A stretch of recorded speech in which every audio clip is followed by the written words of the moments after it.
Halo, Assalamualaikum warahmatullahi wabarakatuh, Bapak Ibu semua. Nah, sampai hari ini masih saja ada yang mengajukan pertanyaan yang sebetulnya pertanyaan ini sudah saya muat di dalam video-video saya sebelumnya ya. Tetapi tidak mengapa, saya coba menyajikan informasi serupa ya dalam kesempatan ini. Mudah-mudahan informasi ini bermanfaat ya Bapak Ibu sekalian. Jadi gini Bapak Ibu, pertanyaannya adalah apakah desil seseorang bisa diturunkan begitu? Karena katanya desilnya itu tinggi ya, padahal yang bersangkutan sangat memerlukan bantuan. Nah, Bapak Ibu sekalian, tentu menanggapi pertanyaan tadi, maka perlu kita pahami bahwa yang namanya data itu bersifat dinamis.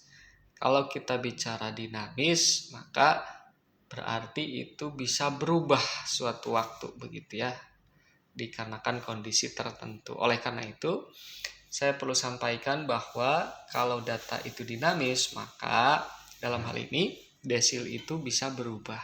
Ya, desil itu bisa berubah, bisa menjadi naik atau turun, tergantung bagaimana kondisi mempengaruhinya. Ada banyak faktor yang menyebabkan desil seseorang bisa naik atau turun. Misalkan ya beberapa contoh saya sampaikan. Desil seseorang itu bisa saja mengalami kenaikan ya, artinya tingkat kesejahteraan keluarganya menjadi naik dikarenakan KWH listrik misalkan ya. Jadi Bapak Ibu seumpama menaikkan KWH listriknya di rumah itu juga akan berdampak pada kenaikan desil. Atau Bapak Ibu memiliki misalkan kredit ya, baik itu cicilan bank ataupun Bapak Ibu memiliki kredit kendaraan bermotor ya, apalagi motornya baru. Nah, itu juga bisa menyebabkan desil Bapak Ibu menjadi naik ya. Di samping itu juga Bapak Ibu sekalian, dalam satu keluarga misalkan ada satu anggota yang bekerja dan penghasilannya itu di atas UMR. Nah, itu juga bisa menyebabkan desil Bapak Ibu merangkak naik. Nah, dan masih banyak lagi indikator lainnya yang menyebabkan desil seseorang bisa naik atau bahkan turun. Nah, pertanyaan tadi, kenapa desilnya bisa naik? Bagaimana menurunkan desil bila mana faktanya tidak sesuai dengan kondisi?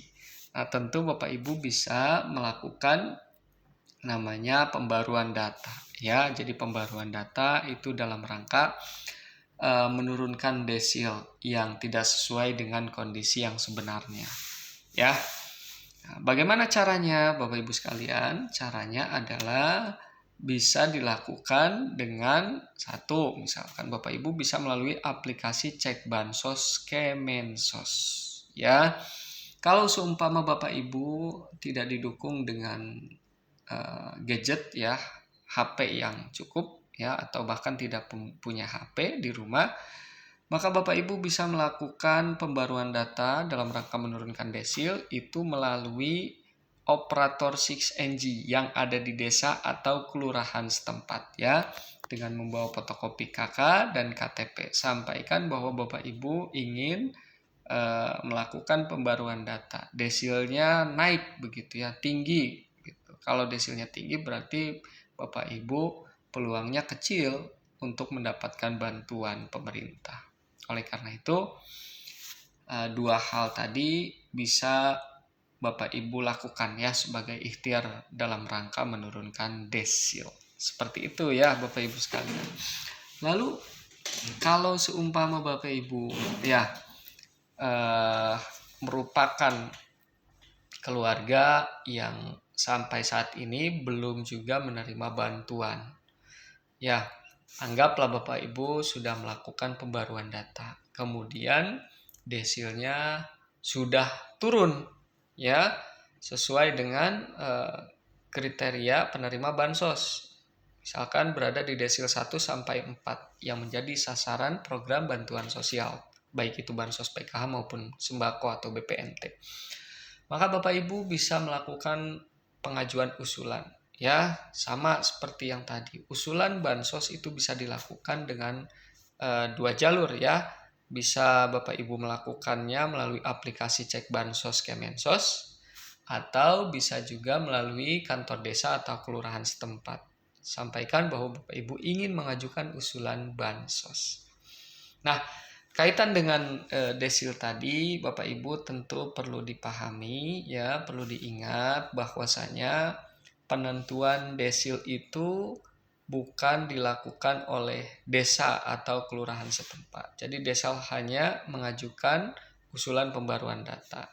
Selebihnya, desil Bapak Ibu atau tingkat kesejahteraan keluarga Bapak Ibu itu ditentukan oleh lembaga yang memiliki kewenangan, dalam hal ini Badan Pusat Statistik atau BPS.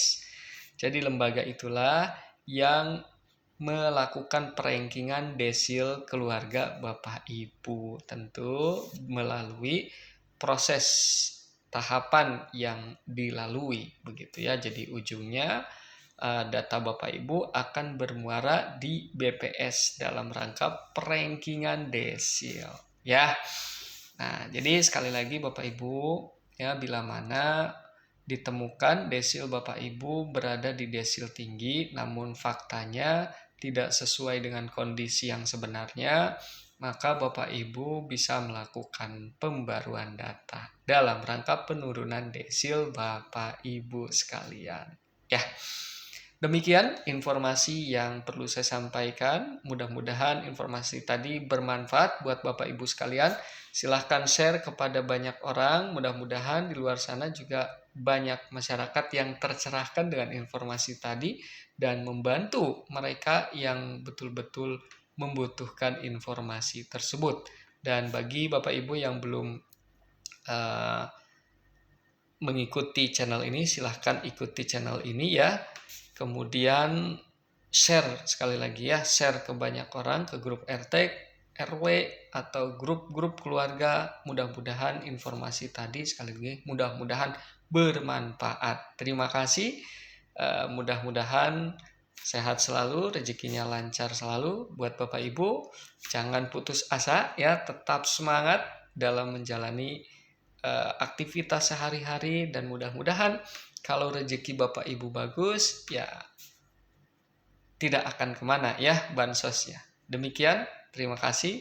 Wassalamualaikum warahmatullahi wabarakatuh.